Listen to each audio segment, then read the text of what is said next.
Welcome to NarrativeNook audio tales where enchanted stories come to life. If you enjoy our stories, please subscribe, like and share to support our channel. Enjoy listening. Hi, Aunt June. Nolan and Lana greeted as they saw June walking into the room. June was taken by surprise to see the little kids call her an aunt. The greeting had rendered her completely speechless. "Aunt June, are you not going to invite us in?" Lana asked, batting her eyelashes innocently. It was only then that June snapped back to her senses, and clumsily invited them in. "Yeah, come in." Then, Tia led both Nolan and Lana into the house, where the twins obediently went on to greet everyone who was present. "Come and let me see you guys. I missed you guys so much," Samuel exclaimed, missing them as he had not seen the twins for several days now. Nolan took a glance at Samuel's cast and asked, "Uncle Samuel, does it hurt a lot?" "It doesn't hurt anymore now that I get to see you guys," Samuel replied with a smile on his face. "Can you get married now since it doesn't hurt anymore, Uncle Samuel? Can I be the flower girl?" Lana raised her eyebrows as she bombarded Samuel with questions. Awkwardness filled the room at once, before Samuel burst out laughing. "Lana, I can't make that decision. Why don't you go ask your Aunt June?" Samuel said, and ushered Lana over to June. June's face was as bright as a tomato after she had heard Samuel's words. "Aunt June, if you don't mind, can I be your flower girl at your wedding?" Lana asked June with a solemn look on her face. In return, the corners of June's lips twitched. How can I give her an answer right now? Should I agree to it or not? I mean, it's not a question of whether she becomes the flower girl or not. But marriage just isn't in the cards for me just yet. June glanced at Lana's eager look before mustering a hesitant reply. "I can promise you that when I do get married, I will definitely ask you to be my flower girl, okay?" "Aunt June, do you not like our Uncle Samuel?" Lana asked. She had noticed that June had not wholeheartedly agreed to her offer. The people around the room were now stifling their laughter. In the meantime, June was bright red in embarrassment, flustered and not knowing how to respond to Lana's question. "Lana," Samuel called out, diverting Lana's attention as he realized that June was now blushing. "I must stop this brat from scaring June. Otherwise, she might really frighten her off." "Uncle Samuel." Lana turned around. "Uncle Samuel? Don't be discouraged, okay? You must keep going." Samuel was torn between tears and laughter as he found himself being comforted by his niece. "Come and have some fruits." Tia walked over with a large tray of fruits. "Thanks for bringing us fruits. And you even cut them for us?" June exclaimed as she thanked Tia. "It's nothing. I noticed that they were good, so I brought some over," Tia remarked as she placed the tray down on the table. Everyone then grabbed a piece as they sat on the couch and chatted away. Stanley noticed Tia was standing at the corner alone, so he said, "Come sit with us." Then, he patted the seat next to him, signaling Tia to come over and occupy it. "Thank you, Mr. Riddle," Tia politely said before sitting down. Stanley then moved one of the fruit bowls closer to Tia, and whispered, "Have some." "Okay." Tia agreed with a nod before she picked a piece of fruit up and ate it. "Hey, what's going on?" Lulu nudged Nicole upon noticing Stanley's treatment of Tia. "Maybe there's something. Let's just wait and see," Nicole replied with a smirk. Nicole felt that there was something going on between Stanley and Tia. However, she could not put a finger on what it was. They were both locked in a constant game of tug and war, and neither of them were willing to make the first move. Lulu raised her eyebrows upon hearing that. "So, maybe." Then, she snickered as she stared at Stanley and Tia. While everyone else was chatting away, June noticed that it was already dinner time, and so, she ushered everyone to the dining hall, where she had prepared fondue for everyone. Once they were all seated, they dug in. A round of wine was given to those who drank, and before they knew it, everyone was having a great time. "Daddy, can I have some of that?" Lana asked, unable to reach some of the food on the table. "Sure thing," Jared replied and pinched Lana on her cheeks. He had also noticed that Nolan was staring at them. Knowing that the dish was also his favorite, Jared placed some onto Nolan's plate. Unwilling to accept this gesture from Jared, he bit his tongue and poked it out. "Thank you. Be careful, it's hot. You can tell me if you want to eat something you can't reach." Jared smiled at Nolan. "Well, at least there's some progress." Meanwhile, Nicole had noticed how Jared looked at Nolan. Indeed, his face had on it a fatherly look with hints of tenderness in his eyes. "It's not easy to get to where we are now," she thought. Noticing that Nicole was staring at him, Jared flashed Nicole a few soft blinks, letting her know that he had been caught staring. "I can handle it. Why don't you go ahead and focus on your meal?"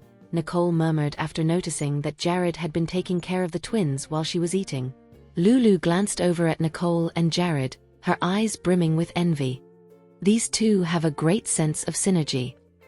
"You have to eat too," Spencer whispered into Lulu's ear as he placed a few pieces of meat onto her plate. Though no one had uttered a word, Lulu felt that everyone was staring at her, so she quickly looked down and blushed.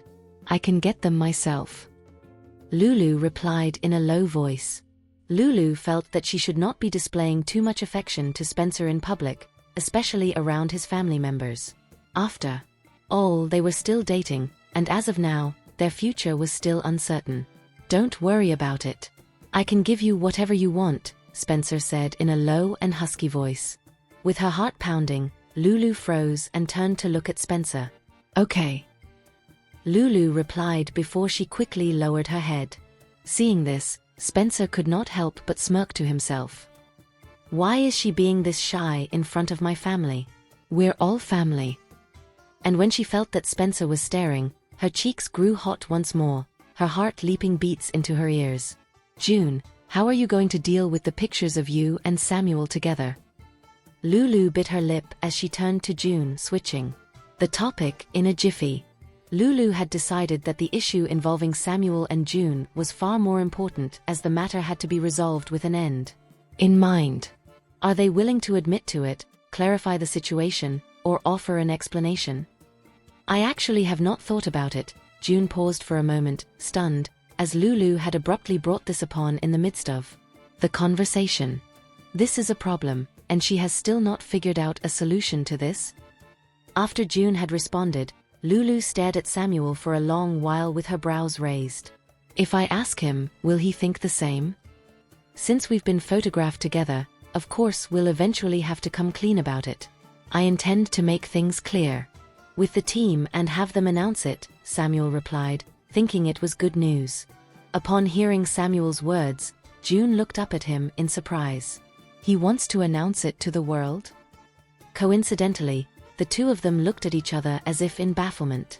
"Before this, I have always respected your decision of not disclosing the fact about us two, but now I feel that it's time for us to tell the world about it."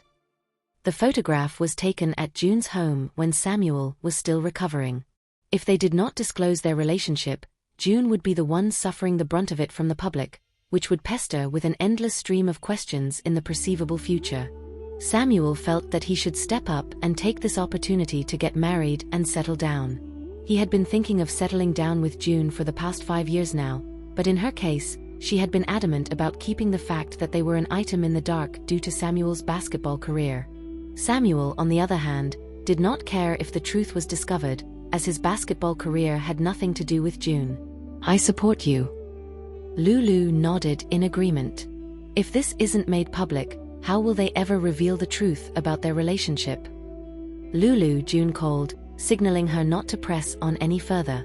June was having a nervous breakdown as she had no idea how to address this issue, and to top it all off, Lulu was adding fuel to the fire.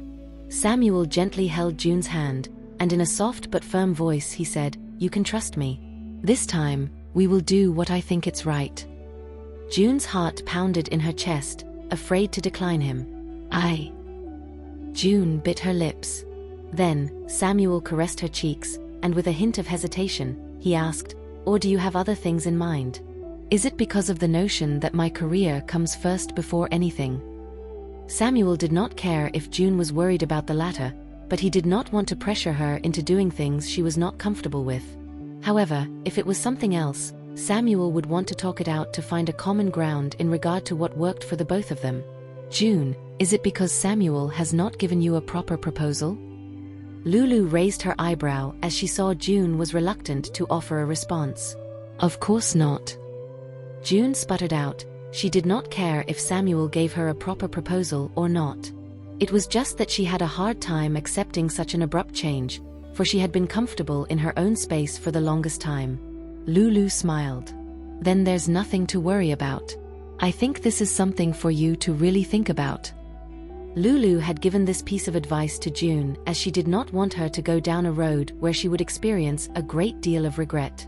Right now, their happiness was the priority. June.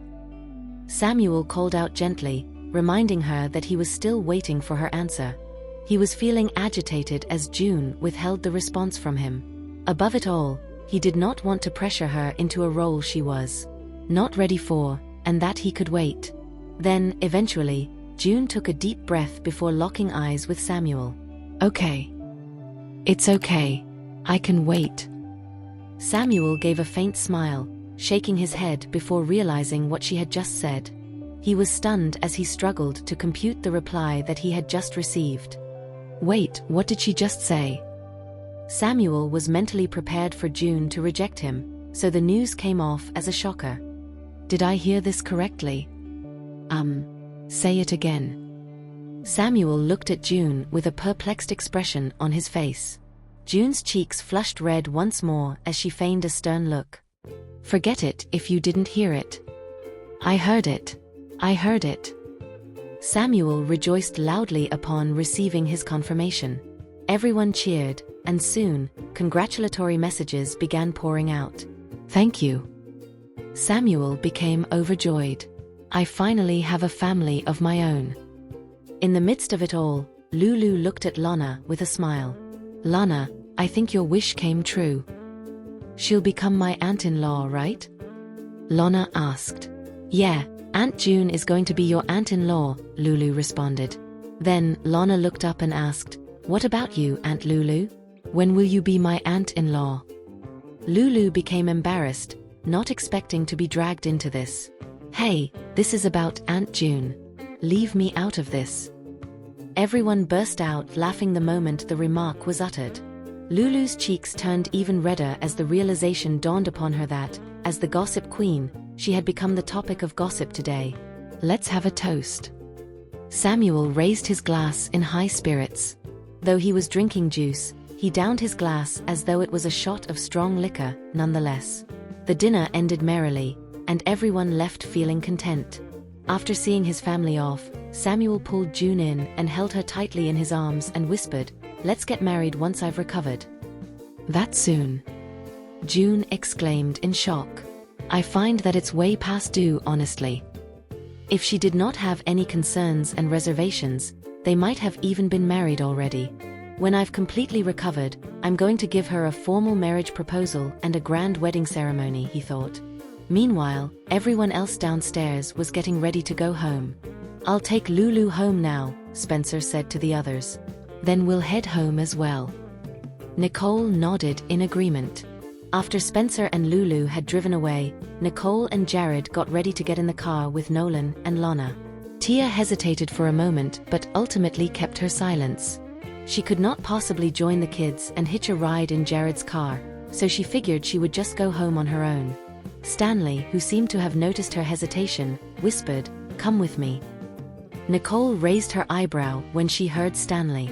She waved goodbye to him before getting in the car with her kids to make her way home. "Let's go," Stanley said as he looked at Tia. "Okay, thank you, Mr. Stanley." Tia replied, racked by nerves as she got in his car. However, she slipped just as she turned around and lost her balance, whereupon she tipped over and tumbled to the ground. "Watch out." Stanley instinctively reached out and caught her by her waist, pulling her into his arms and preventing the worst from happening. All of a sudden, Tia was in his arms with her cheeks against his chest, listening to his heartbeat. For a moment there, Tia's mind went blank. "Are you all right?" Stanley's concerned voice emanated from above. In a split second, Tia quickly came to her senses and lifted her head. Their eyes met, and their lips were on the verge of touching. Tia's heart raced as she pushed Stanley away in a panic. "Thank you. I'm fine," she responded as she bowed her head, her heart thumping against her ribs. At that instant, Tia was flustered and could not think straight. Stanley's gaze darkened as he observed her anxious behavior. He then whirled around and made a beeline for the car as he said, "Come on, let's go home." Stanley knew that he had to keep a distance when he saw her shying away from him. Otherwise, she would only become even more flustered. Tia bit her lip lightly, took a deep breath, and attempted to suppress her nerves as she followed slowly from behind.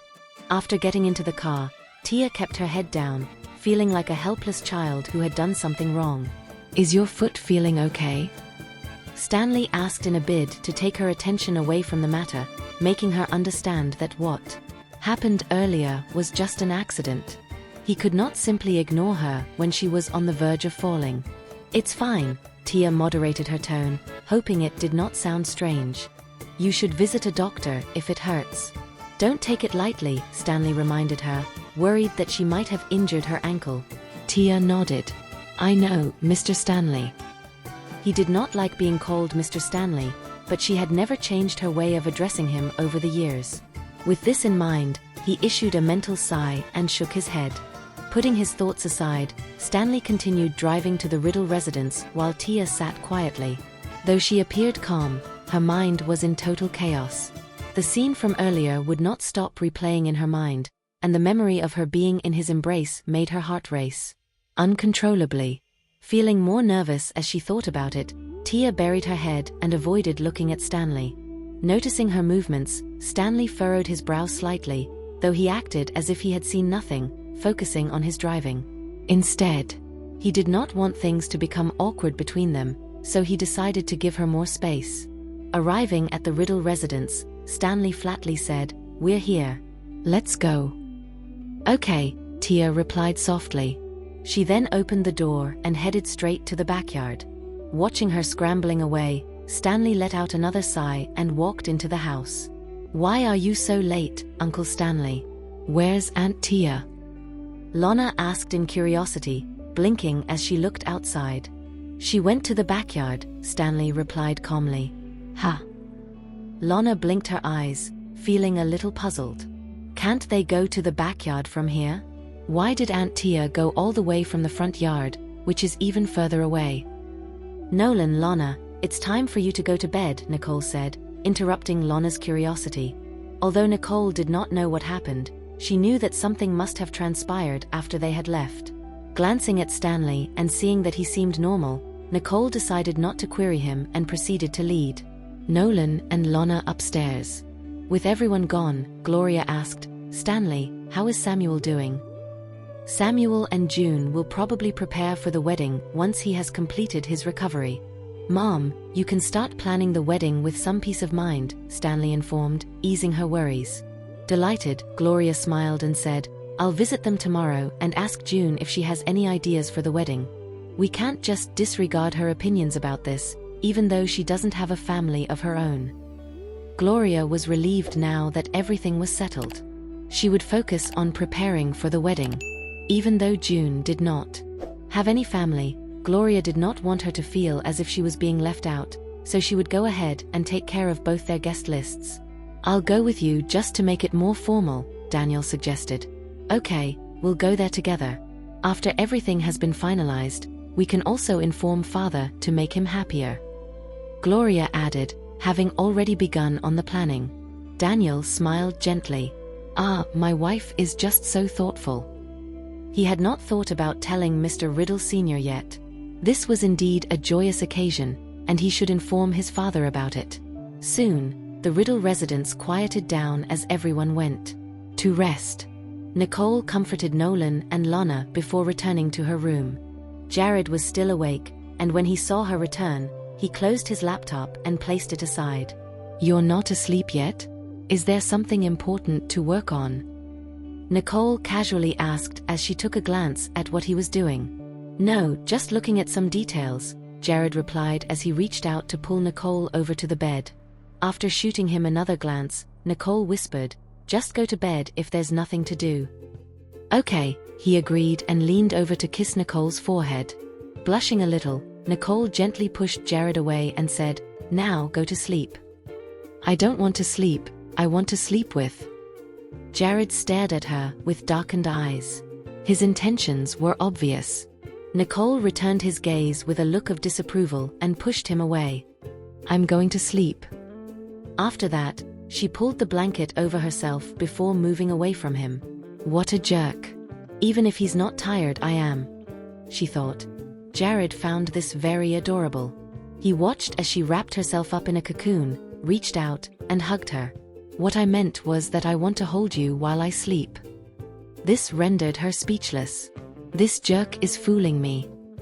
"No thanks," Nicole said from under the blanket, her voice muffled. Ignoring her refusal, Jared tightened his hug, and when she could no longer bear the heat, she poked her head out. "Are you trying to suffocate me?" she complained. "I just want to hold you," Jared said with a straight face, his eyes locking with Nicole's.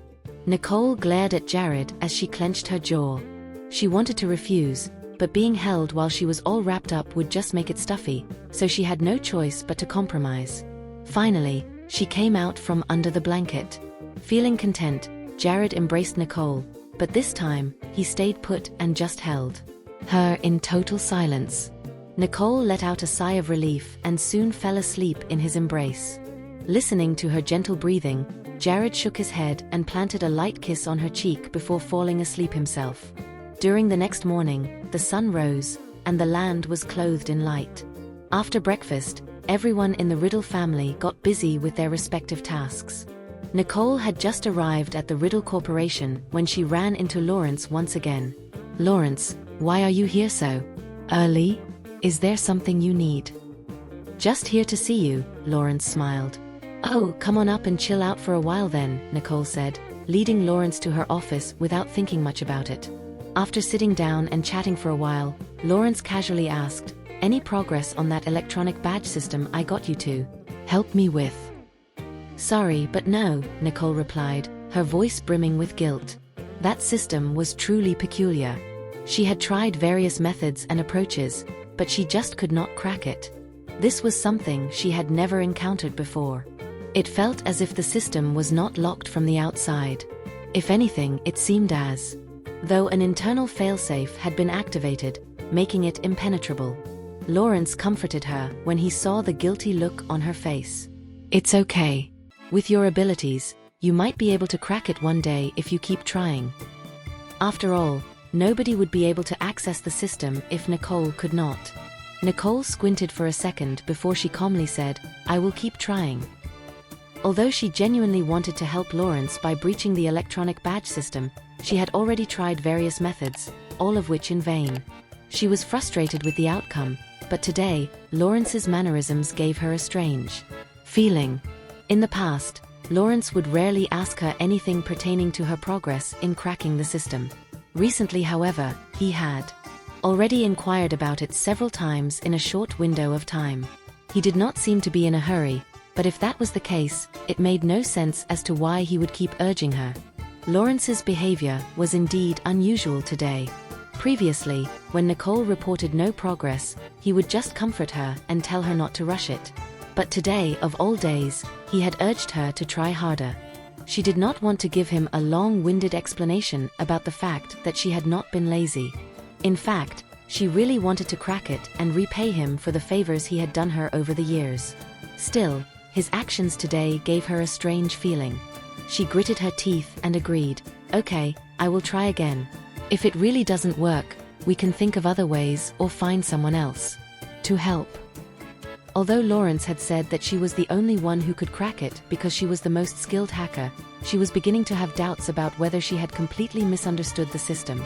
Perhaps someone else with a different perspective might discover other possibilities. Lawrence's expression stiffened for a moment, but the smile on his face quickly returned. "It's all right. Just give it a try. There's no need to force it, and I don't plan on finding anyone else. The only person I trust to do this is you." He could only turn to Nicole for help with this system. Not only was she a skilled hacker, this system was also something that was highly confidential. Nicole glanced at Lawrence. You said it's just an electronic crest, didn't you? He just wants to find a way to access the system and get the electronic crest. There shouldn't be any issues of trust involved. Right? She wondered. Lawrence unconsciously turned away, unable to look Nicole in the eye. After all, he could not reveal the truth, at least not to her. Nicole's eyes narrowed. She had already found Lawrence's behavior strange today, but at that moment, an inexplicable suspicion grew within her. Why was Lawrence avoiding her gaze? What was he worried about? However, when Nicole attempted to pry for more information out of him, a sense of normalcy returned. Then, Lawrence looked at her gently as he explained, "Yeah, it's just an electronic crest. But it contains some information about my private identities, so I prefer not to have anyone else involved." "All right," Nicole said, deciding against pushing the envelope. "I will try again." "Don't stress yourself out," he reminded her as he knew Nicole's tendency to go all out on her work. Nicole smiled faintly. Indeed, she wanted to crack it as soon as possible. "Well, I don't wish to get in the way of your work, so I'll be leaving now." Lawrence bade her farewell and left her office. After seeing Lawrence off, Nicole leaned back against her chair with a darkened gaze. She pulled out the electronic system, and the two words, "electronic crest," flashed in her mind, reminding her of the 5 crests. For some reason, her expression stiffened for a moment as she wondered, could it be? After some thought, Nicole shook her head. Apart from the one she had in her possession, the whereabouts of the other 4 crests were still unknown. So, Lawrence's crest could not possibly be one of them. After brushing her thoughts aside, Nicole connected the system to the computer again and began to work diligently. However, her attempt this time was a little different than before. During the decryption process, Nicole could not shake off the feeling of déjà vu. She could not understand why she felt so familiar with it. Suddenly, a knock on the door interrupted Nicole's train of thought, and the feeling of familiarity vanished abruptly. "Come in," Nicole said, her gaze still fixed on the screen as a smile of relief crossed her face. She figured that the familiar feeling was due to her continuous efforts in cracking the system of the crest. "Nicole, please sign this document." Lulu approached her desk, noticing Nicole's absent-mindedness. She snuck a glance at the screen and remarked, "You're still working on this, huh?" Although she did not understand what it was, Lulu knew that Nicole would be engrossed in it whenever she found herself having some free time. In response, Nicole looked up at Lulu and replied, "Just put it down." "Okay." Lulu placed the document down. "Doesn't look like it's going well. Do you want me to get you a cup of coffee?" "Thank you," Nicole said, expressing her gratitude. Lulu widened her eyes in surprise. "Why are you suddenly so polite? Things really aren't going well, huh?" "Not exactly. It's always been like this anyway," Nicole calmly explained. She had not fully recovered from the sense of familiarity she felt earlier. It felt so real, but when she tried to grasp it, it simply eluded her. "I'll get you some coffee." "You can take a break if you're tired," Lulu said with concern. She then prepared a cup of coffee for Nicole and placed it on her desk. Nicole loosened up after taking a sip of the coffee, after which she explained to Lulu, "I think it's because I've been working on this for too long. It actually feels familiar somehow." This was undoubtedly the most challenging task she had taken on. She had never encountered something that was so tough to crack prior to this. Maybe you're somehow destined for it. After all, in this world, no one else can crack it except for you. Just take it as a test of patience, Lulu consoled Nicole with a smile. Nicole smiled. "I'll take it as a compliment." "Of course. Don't you know how amazing you are? You're the crème de la crème among the hunters. Back then, even the geniuses from our school couldn't compete with you." Lulu recalled the past competition with enthusiasm, her face filled with admiration. Nicole raised an eyebrow. "Was I really ranked number 1 in the hunters?" "What's with that look?" Lulu asked, realizing her mistake. Then, she tapped her forehead and said apologetically, "Oh, I forgot that you haven't recovered your memories yet. No matter how skilled I was back then, it's not helping now." "I'm still stuck," Nicole said as she looked upon the insurmountable task, feeling a sense of helplessness that she had never experienced before. "Don't worry, if you can't crack it, no one else will be able to." Lulu shrugged. To her, there was no urgency in regard to this matter. Nicole could not help but feel amused. "What kind of logic is that?" "Heh, I'm just stating a fact," Lulu said confidently. Nicole gave her an exasperated look, signed the document, and handed it back to Lulu. "All right, here's the document. You can get back to work now." If Lulu kept complimenting her like this, she might begin to lose the determination she had. After that, Lulu grabbed the document and sauntered off with a smile. Nicole smiled and shook her head. Then, her gaze fell back on the computer screen. Almost involuntarily, she found herself opening the Hunter's website to check the tasks she had posted. The people who had accepted the tasks before had not provided any updates, and no one else seemed interested in taking them on. Nicole squinted as she looked at the words, 5 crests. What do the 5 great crests look like? She wondered. Meanwhile, after leaving the Riddle Corporation, Lawrence returned to Genesis Group with a sour grimace on his face. "Mr. Royce, there's no progress. What should we do next?" Ian asked in a low voice. With Iris' capture and her imprisonment, she had undoubtedly lost all the value she could possibly provide. Lawrence had not expected that what could have been a deadly blow to Jared had instead led to heavy losses and a crushing defeat. Jared should not be underestimated. Lawrence's eyes darkened at once. Still, he was determined not to give up easily. Now, all his hopes laid on the electronic crest. Once he obtained it, he would have a powerful ally. By then, even Jared would not be able to stop him. "Let go of all the ongoing negotiations," Lawrence said with a calm look. Hearing this, Ian was shocked. "You want to abandon all of them? Won't that cause even greater losses?" Lawrence gave Ian a frosty glance in return. "What difference does it make if we don't give up? Jared is intercepting every company that intends to cooperate with us.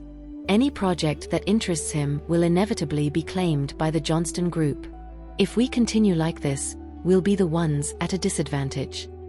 He knew that this was Jared's warning, but he refused to accept it nonetheless. Though he had lost this time, there would always be other opportunities. With that, Ian could only oblige. "Yes, sir." At this juncture, there really was no other choice but to give up. They could only acknowledge their loss, cut them, and move on. Ian turned and left after confirming that Lawrence had nothing for him to do. As Ian walked off, Lawrence leaned against his seat, his eyes as dark as an abyssal pit. If he could obtain the electronic crest, soon, everything would be resolved with great ease. Unfortunately, Nicole still had not cracked that system. And if she could not do it, would there be anyone else in the world who could? Would the system be locked forever, thus causing such a tremendous fortune to go to waste? Time passed quickly, and soon lunch hour came. "Are you going out for lunch, or should I bring some back for you?" Lulu peeked in through the door. "Let's go." Nicole stood up. After all, she was feeling a little tired after all the work in the morning and wanted to get some fresh air. Soon, the two of them left the Riddle Corporation. "I heard there's a new restaurant with great ambience. Shall we go there?" Lulu proposed, sounding quite enthusiastic. Sure, Nicole accepted without much concern about what she wanted to eat. After arriving at the restaurant and placing their orders, Nicole and Lulu chatted while waiting for their food. "June is getting married, and I'm thinking about what wedding gift to give her." Lulu propped her chin up with both hands, frowning in contemplation. As her best friend, she felt that she should do more than just give her something simple. She wanted to give her a gift that was more meaningful. Noting Lulu's dilemma, Nicole teased, "Actually, you might as well consider having a double wedding. Wouldn't that be even more meaningful?" Lulu sighed. "Forget it." Even though Nicole had jokingly suggested it before, Lulu had seriously considered the idea and found it impractical. Her situation with Spencer was distinct from that of Samuel and June. "You always overthink things," Nicole said with a look of defeat. If two people loved each other deeply, a great deal of worries would automatically be rendered void. If Spencer really cared, About Lulu's background, he would not have dated her in the first place. And if Spencer had already chosen Lulu, she had every right to stand by his side. "Let's not talk about me. Let's talk about June," Lulu said in an attempt to change the subject. Seeing that Lulu did not want to discuss it further, Nicole decided not to push her. "Let's go out and choose a gift some other day. There's no rush." After all, Samuel's leg injury still needed more time to heal, which meant that there was more time to prepare for their wedding. Therefore, they had all the time in the world to select the perfect gift for June. Hearing this, Lulu agreed, "All right, let's hit the mall together one day." As they were about to dig in after their food had arrived, they heard a familiar voice. "Oh, this place is great, Spencer. I heard the vibe and the food are unique, so we must try it." Following the voice, Nicole and Lulu looked up to see Spencer and Iselin entering the restaurant. Iselin halted in her tracks as she was not expecting to bump into Lulu and Nicole, with Spencer following suit.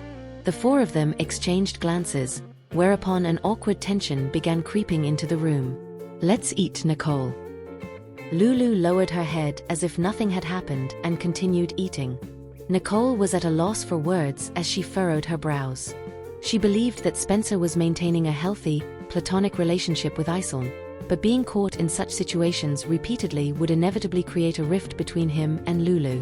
"Nicole, Lulu, you're here for lunch too, huh?" Spencer walked over to them, greeting them with delight. The last thing he expected was to run into them during lunch. As he was about to pull a chair over and take a seat, Lulu said, "This table is occupied, so why don't you get another?" "Lulu." Spencer looked at Lulu with his brows raised. Why was she pretending as if she did not recognize me? "We just got done rehearsing and decided to find a place for lunch. It's quite a coincidence that we bumped into you guys here." Iselin approached them, her voice casual and calm, though the smugness in her tone was evident. "We don't know each other well, and you don't need to act as if you're pleased to see me. Since we're all here to have a meal, just go ahead and occupy another table." Lulu shot Iselin an impatient glance, as if to say, "Get out of my face and stop wasting our time." Iselin's expression stiffened, and her face turned pale. "Is there a misunderstanding? Spencer and I really just came for lunch. Nothing else." Lulu stifled a cold snicker, finding Iselin's pretentiousness and attitude tedious to deal with. A person of her standing was not worth paying attention to, so Lulu went on to disregard her, not bothering to acknowledge her. Lulu lifted her brows, and with a stern look she said, "The thought of you and Spencer having any improper intentions never crossed my mind." She really just did not want to see them. And because of Iselin, Lulu did not even want to see Spencer right now. Just thinking about them made her feel suffocated. Iselin's face turned even paler, and she looked somewhat wronged as she said, "By saying that, you're still laying the blame on me. You've really misunderstood Spencer and I." Also hit the subscription button and notification bell so you can be notified on our next release. Thank you for your support. God bless you.